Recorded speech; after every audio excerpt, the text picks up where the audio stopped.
Last 1 কিলোমিটারও খুব চড়াই আছে, খুব কষ্ট হচ্ছে। আর পাশে খালের গোড়ায় পালকি পালকি করে হেঁটেই যাচ্ছে। মানে তুমি মোটিভেশন হারানোর সব রকম রাস্তা গেলে খুঁজে পাবে লাস্ট 1 কিলোমিটারে। চলো যাই বলে কি বলে এগোই। রাস্তা চড়াই দেখেছো, রাস্তা উপরের দিকে উঠছে, ওটা ওই যে গুফা।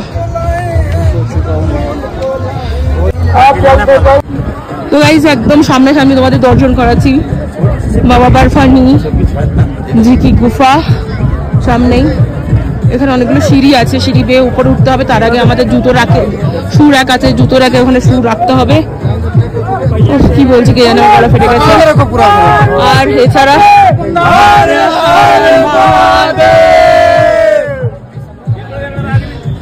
আর এছাড়া আমাদের ক্লক রুমে জিনিসপত্র রাখতে হবে।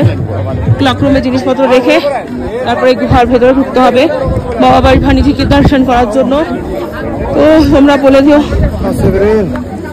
পার্বতী ফতেহ হর হর মহাদেব।